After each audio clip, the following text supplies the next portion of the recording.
Bismillahirrahmanirrahim. Assalamualaikum warahmatullahi wabarakatuh. Alhamdulillahi nahmaduhu wa nasta'inuhu wa nastaghfiruh wa natubu ilaihi wa na'udzu bihi min syururi anfusina wa sayyiati a'malina. Innahu may yahdihillahu fala mudilla lahu wa may yudlil fala hadiyalah. Asyhadu an la ilaha illallah wa asyhadu anna Muhammadan abduhu wa nabiyyuhu wa rasuluh alladzi la nabiyya wa la rasula ba'dah.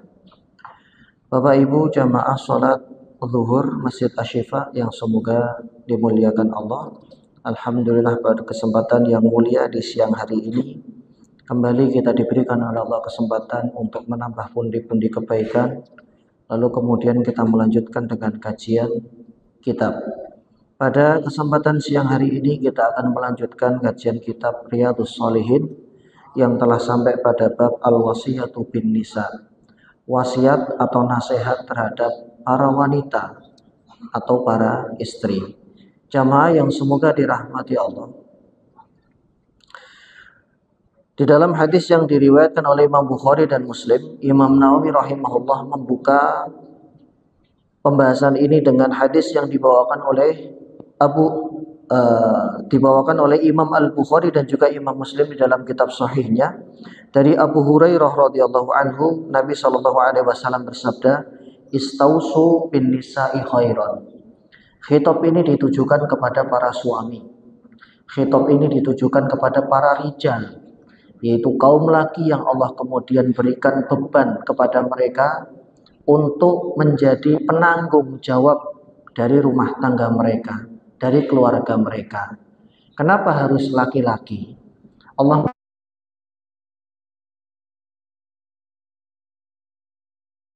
seorang laki-laki, dan biasanya Allah menggunakan kata untuk menyebut laki-laki itu zakar dan unsa, laki-laki dan perempuan. Namun di ayat ini Allah menyebutnya dengan narasi rijal. Ya, rijal itu dari kata rijlun yang artinya kaki untuk menopang tubuh. Bahwa mereka disebut rijal, kaum laki ini, dan Allah menggunakan narasi ini adalah karena mereka menopang dan menjadi tulang punggung bagi keluarganya.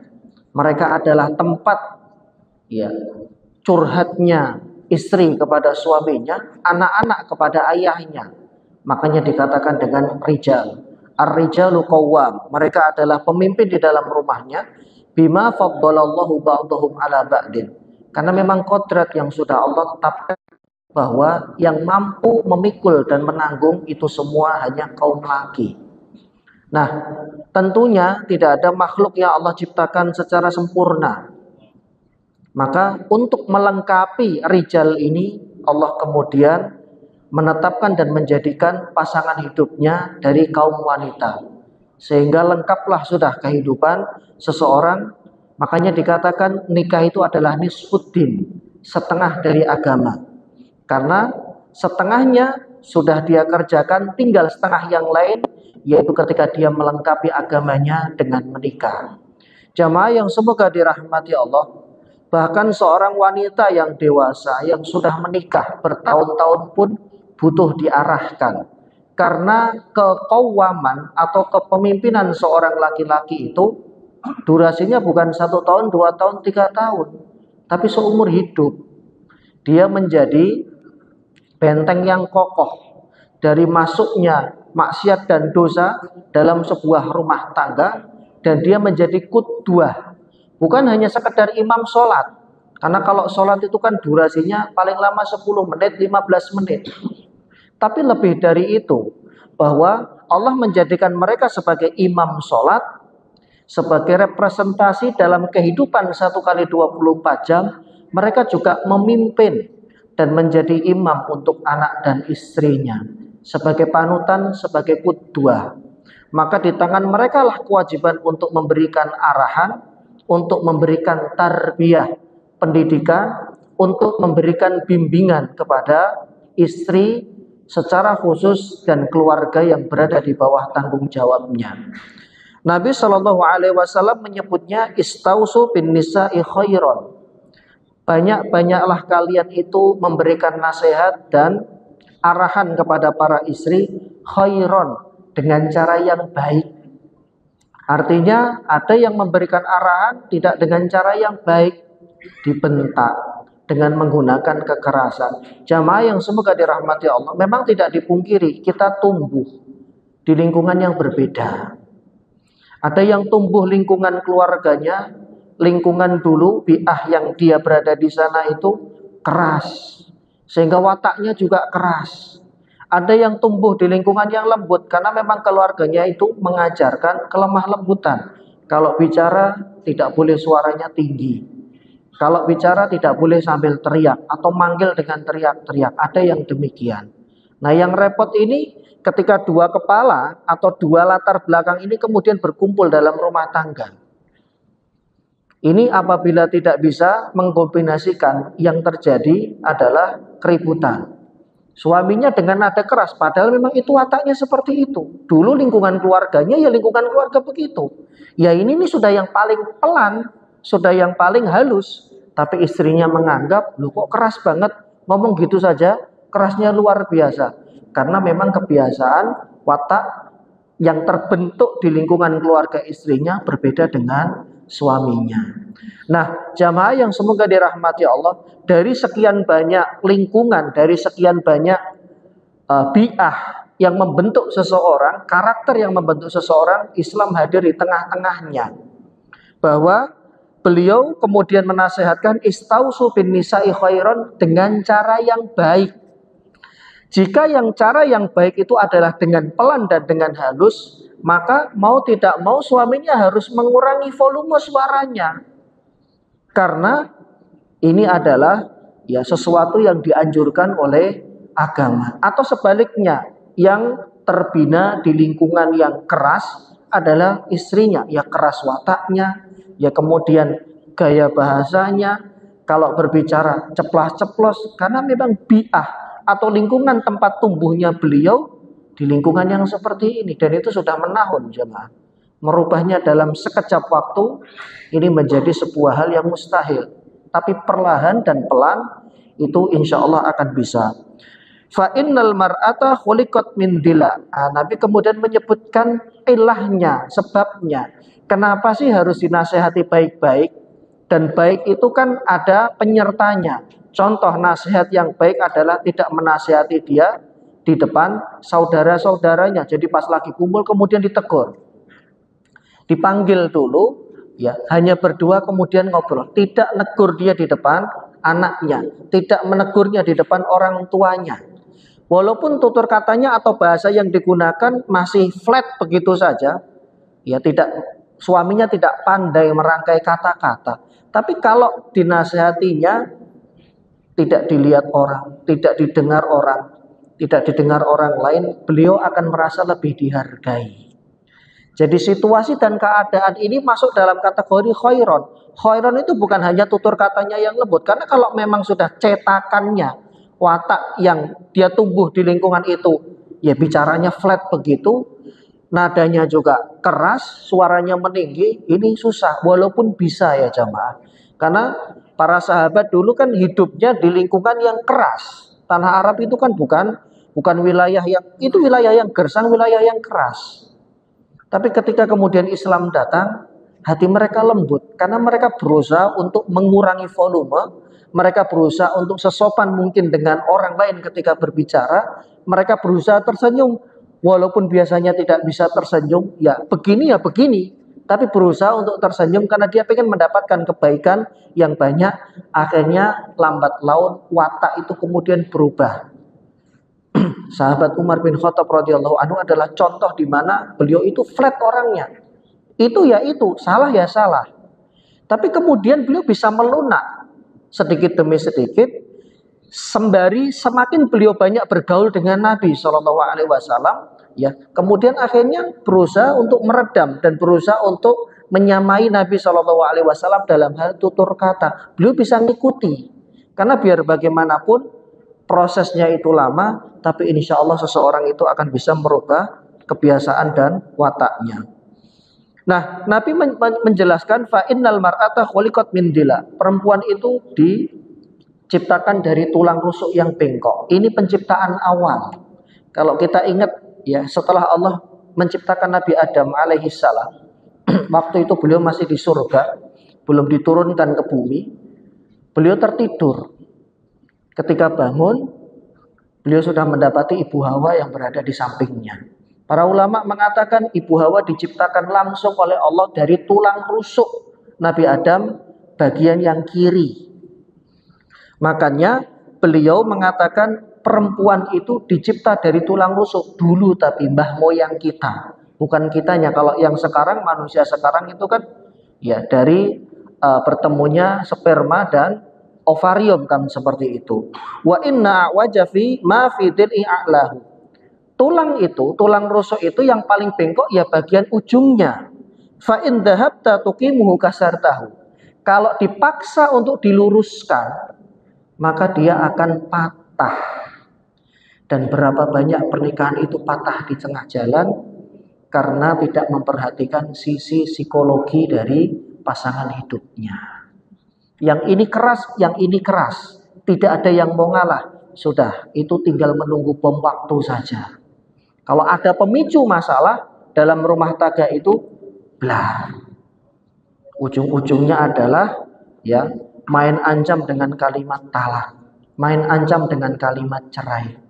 Jamaah yang semoga dirahmati Allah, hati-hati dengan kalimat talak. Saya mengingatkan, karena Nabi tidak pernah memberikan warning, memberikan peringatan kecuali di 3 hal, dan itu strength beliau, betul-betul beliau memberikan tegas.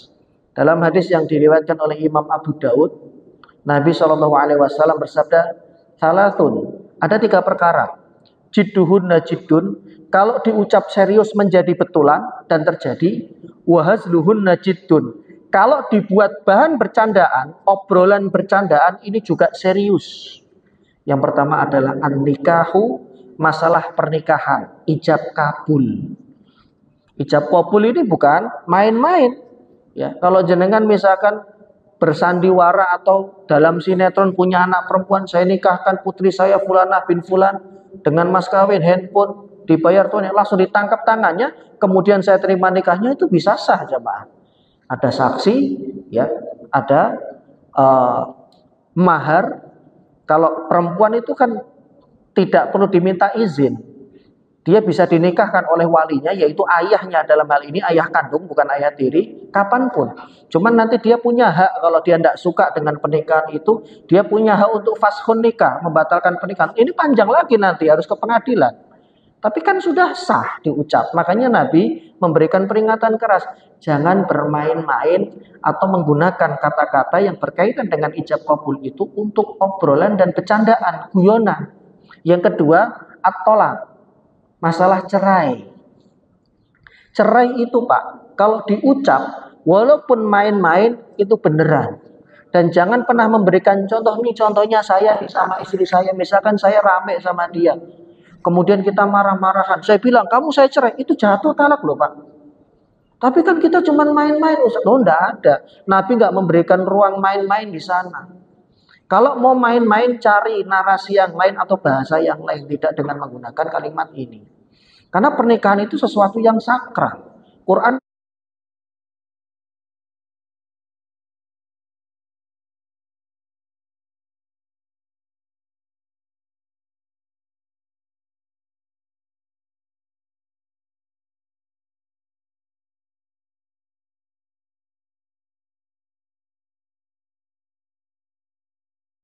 dan ijab yang diucapkan oleh walinya. Padahal jenengan dan dia kan sama sekali dulu nggak kenal.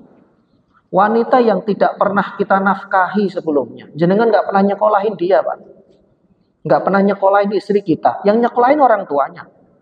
Ngasih makan enggak, baru setelah nikah.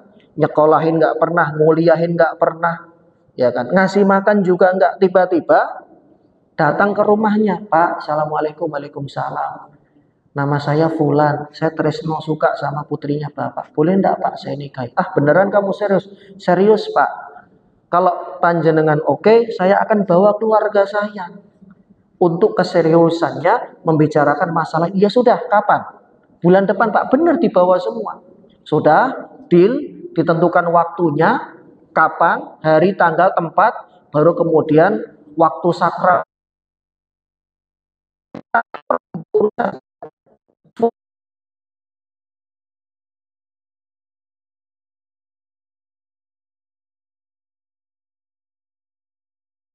Itu merubah segalanya dalam kehidupan kita. Walinya mengatakan, saya nikahkan putri saya kandung Fulanah binti Fulan dengan mas kawin, misalkan surah Al-Fatihah dibayar, saat ini juga langsung diterima, dan saat itu sah, dan saat itu menjadi suami istri jamaah. Maka tidak layak kalimat pernikahan ini kemudian dijadikan sebagai obrolan guyonan atau kemudian bercandaan, atau kalimat talak yang dijadikan sebagai bahan bercandaan. Yang ketiga adalah masalah budak, tapi ini sudah tidak ada. Dulu perbudakan masih ada. Jamaah yang semoga yang dirahmati Allah, wanita yang dinikahi ini tidak pernah tahu apakah suatu saat dia akan dimuliakan oleh suaminya, ataukah sebaliknya malah dia menjadi objek, mohon maaf, dizolimi, atau bahkan kemudian terjadi kekerasan dalam rumah tangga. Calon mertuanya pun juga nggak pernah tahu. Ini anak saya tiba-tiba didatangi oleh laki-laki yang saya tidak kenal. Latar belakangnya saya tidak tahu. Mereka hanya ketemu di kampus, kemudian minta nikah hidup bareng, kemudian saya nikahkan. Beliau tidak tahu apakah anaknya ini nanti akan dimuliakan oleh laki-laki yang meminang putrinya, ataukah sebaliknya.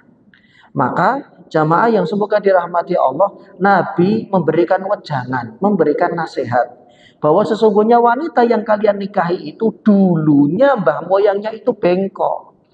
Kalau dipaksa untuk meluruskan dengan cara, mohon maaf, kasar, dengan cara keras, itu patah. Jangan ditoyor di depan tetangga, jangan dibentak di depan anaknya. Kalau nasihati, ya nasihati saja berdua. Jangan dijatuhkan marwahnya di depan saudara-saudaranya. Karena kalau itu terjadi, dia pasti akan marah. Bukan cuma dia, kita pun sebagai para suami juga pasti akan marah. Jangan merasa disakiti ketika kita sendiri sudah sering menyakiti pasangan hidup kita. Kita terkadang merasa paling terdolimi. Padahal merekalah yang sejatinya, mohon maaf, kadang mendapatkan perlakuan yang kurang baik dari kita karena kekurang sabaran kita. Masa harus sabar terus Ustaz? Jamaah, namanya qawwam. Qawwam itu pemimpin. Yang jenengan yang harus banyak ngalah kita, kaum laki ini yang harus banyak ngalah.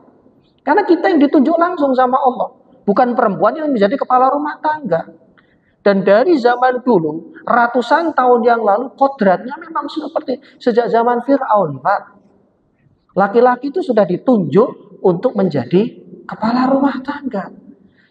Makanya sebagai seorang kepala, ya jiwanya harus lebih besar, dadanya harus lebih lebar, sabarnya juga harus lebih sabar. Kalau sekali dua kali istri kita mudah ngambek, ya kita 10 kali harus lebih sabar. Memang seperti itu.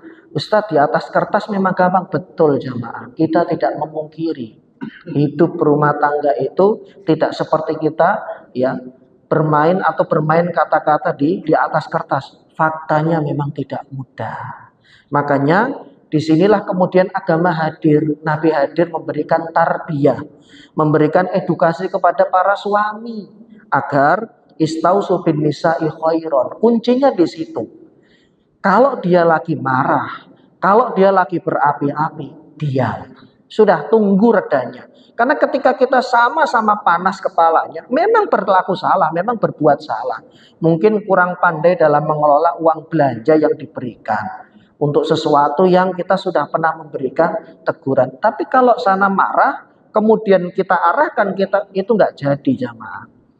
Pecah itu. Tunggu biar reda dulu, baru diajak bicara baik-baik. Nah, itu kita punya cara masing-masing karena kita yang lebih mengenal pasangan kita.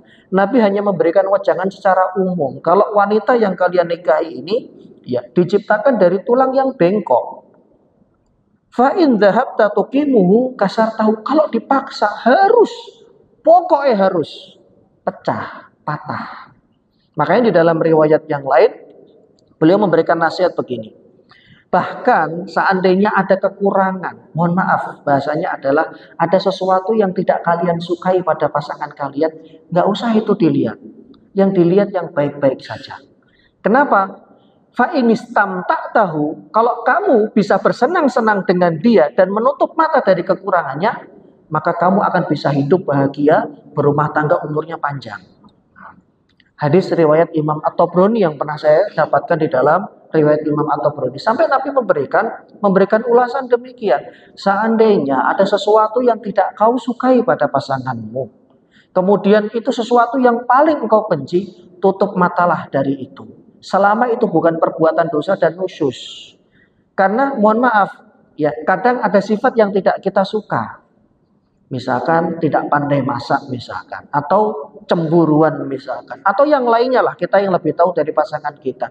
Jangan ini terus yang dikejar untuk diberesin, untuk diluruskan. Bisa-bisa patah. Ada poin lain atau ada hal lain yang beliau miliki, yang itu baik untuk kelangsungan rumah tangga dan hidup bersama, maka inilah yang kemudian dilihat dan beristimtaklah, bersenang-senanglah, karena inti dari kehidupan rumah tangga itu kan bahagia dan senang jamaah. Walaupun memang tidak dipungkiri ada kekurangan. Kalau kita melihat kekurangan pasangan kita terus, ya kelihatannya jelek terus. Padahal kita juga banyak kekurangannya. Mungkin kekurangan kita lebih banyak. Sayangnya kita jarang mengambil kaca, kemudian kita melihat. Yang dilihat adalah pada pasangan kita. Ini tips dari Nabi, saya hanya menyampaikan saja. Wa in taraktahu. Tapi kalau dibiarkan, lam yazal a'wad, ya tetap bengkok. Kesalahan itu pasti akan ada. Jadi agama tidak kemudian, kalau dia diberesin atau diluruskan nggak mau, udah biarin saja. Enggak, tetap dinasehati. Tapi ya ibarat tarik ulur, kita tahu kapan harus menasehati, kita tahu kapan mendiamkan. Barangkali kesalahannya itu banyak dalam satu hari. Cari yang kira-kira itu adalah satu kesalahan yang besar. Cukup dinasehatin sekali. Karena kita pun juga nggak mau Pak dibawelin terus. Dikit-dikit tegur, dikit-dikit tegur, dikit-dikit tegur. Secara naluri manusia, kita pun juga tidak suka kalau diperlakukan seperti itu. Maka hal yang sama juga terjadi pada pasangan kita. Cari kira-kira poin yang paling urgent dalam satu hari yang terus diulang. Apalagi itu kaitannya dengan anak misalkan, tegur di situ. Kemudian sisipkan yang lain yang kecil-kecil sudah. Karena terlalu sering memberikan nasihat juga tidak baik. Lama-lama ya bosan, lama-lama kesel, pada akhirnya malah tidak harmonis rumah tangga yang sedang dibangun. Di akhir hadis Nabi mengatakan fastausu bin nisa'i khairan. Tetap kalian harus menasehati dan mengarahkan mereka, karena sesungguhnya mereka diciptakan oleh Allah Subhanahu wa taala dari tulang yang bengkok. Di dalam riwayat yang lain yang tadi kami sampaikan, selain At-Tabrani, di dalam riwayat Bukhari dan Muslim, Nabi memberikan tambahan, wa inistamta'ta biha istamta'ta wa fiha iwaj. Kalau kemudian yang dilihat adalah kebaikannya, kita tutup mata dari kekurangannya, kita bersenang-senang, artinya ya kita hidup bahagia, sudah lepas saja, enjoy saja, ya kita akan bisa enjoy dalam rumah tangga. Tegang dan tidaknya itu kan tergantung bagaimana kita mengelola, memanage hati, kemudian mengelola emosional, mengelola psikologi antara kita dengan pasangan kita. Kalau dinikmati ya nikmat, tapi kalau dikit-dikit dipikir, dikit-dikit ditegur, ya itu akhirnya tidak balance, tidak seimbang, dan berujung pada keributan. Hal-hal kecil yang tidak perlu kita kemudian komentari, ya sudah, sesekali saja kemudian ditegur. Kenapa? Karena kalau yang dilihat itu kesalahan, kekurangannya, terus walaupun yang kecil-kecil, ya kita nggak akan pernah nyaman. Dan pasangan hidup itu kan membuat kita nyaman jamaah. Adanya pasangan hidup itu membuat kita tentram, kemudian membuat kita nyaman. Di dalam riwayat Muslim, innal mar'ata khuliqat min dila. Nabi menyebutkan seorang wanita itu diciptakan oleh Allah dari tulang yang bengkok, lantas tastaqi malaka ala thariqah, dan tidak akan pernah bisa kalian meluruskan dengan satu atau dua cara, harus dengan banyak cara. Kadang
yang keras, kalimat yang kasar, kasar tahan, engkau akan mematahkan tulangnya bengkok ini. Dia menyebutnya wakas dengan obat.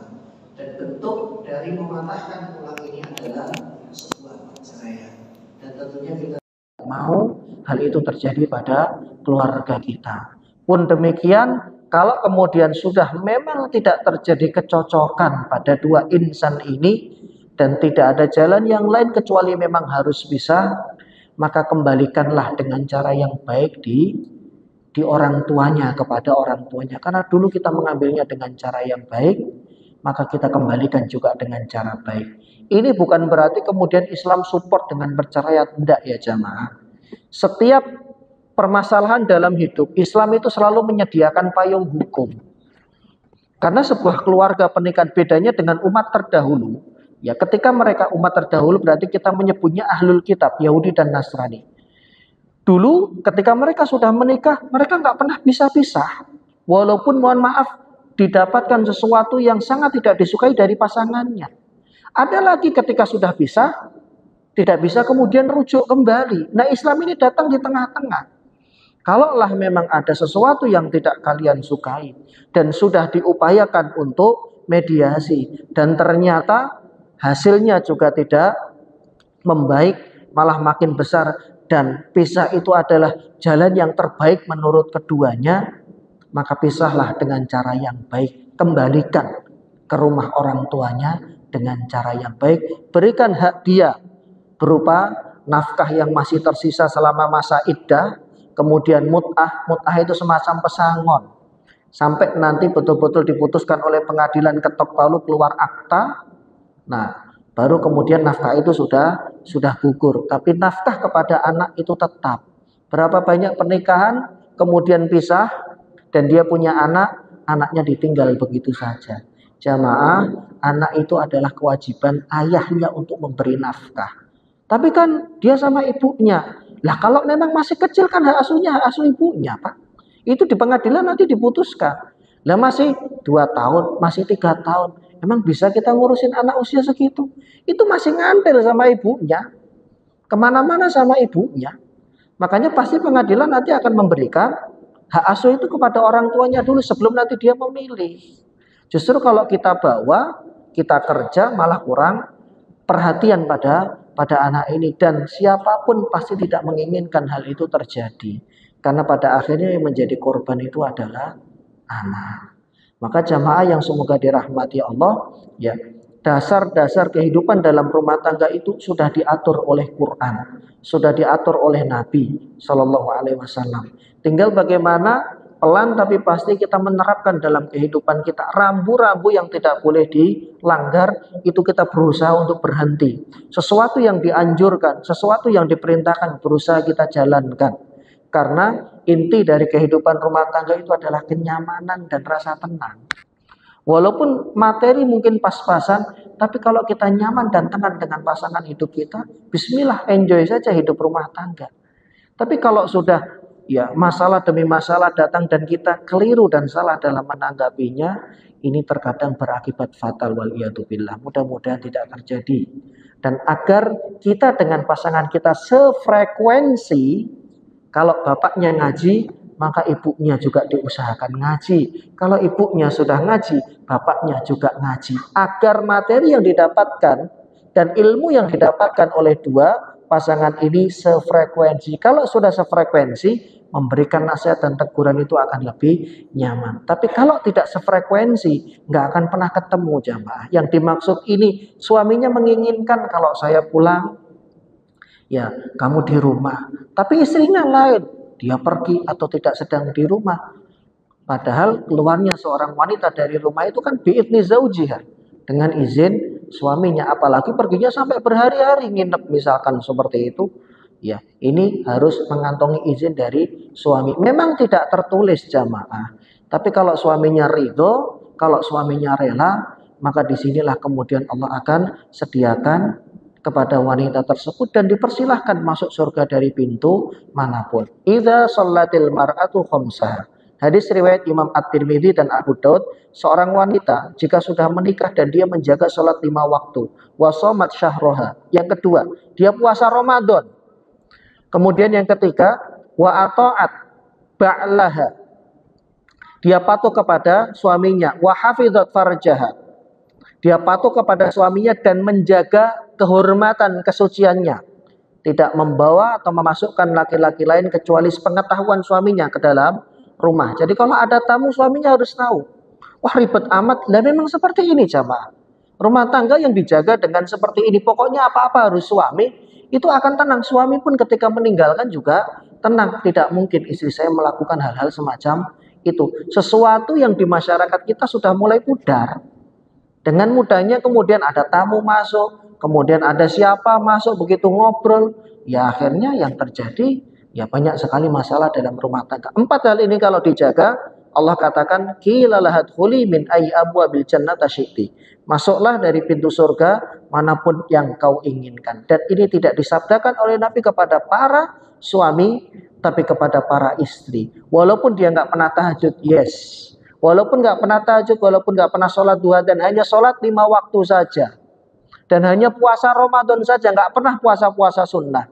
Tapi ketika suaminya ridho, dia menjaga kehormatannya, maka inilah yang akan menjadi sebab seluruh pintu surga dibuka dan dia dipersilahkan masuk lewat pintu manapun yang diinginkan. Maka Bapak Ibu yang semoga dirahmati Allah, jadikan kehidupan kita dengan pasangan kita sefrekuensi agar ya tujuan dan cita-cita membangun rumah tangga di dunia dan kemudian untuk bertemu kembali di surganya Allah benar-benar terwujud bersama dengan orang-orang yang kita cintai. Semoga yang sedikit ini bermanfaat. Subhanaka Allahumma wa bihamdika asyhadu an la ilaha illa anta astaghfiruka wa atubu ilaik. Assalamualaikum warahmatullahi wabarakatuh.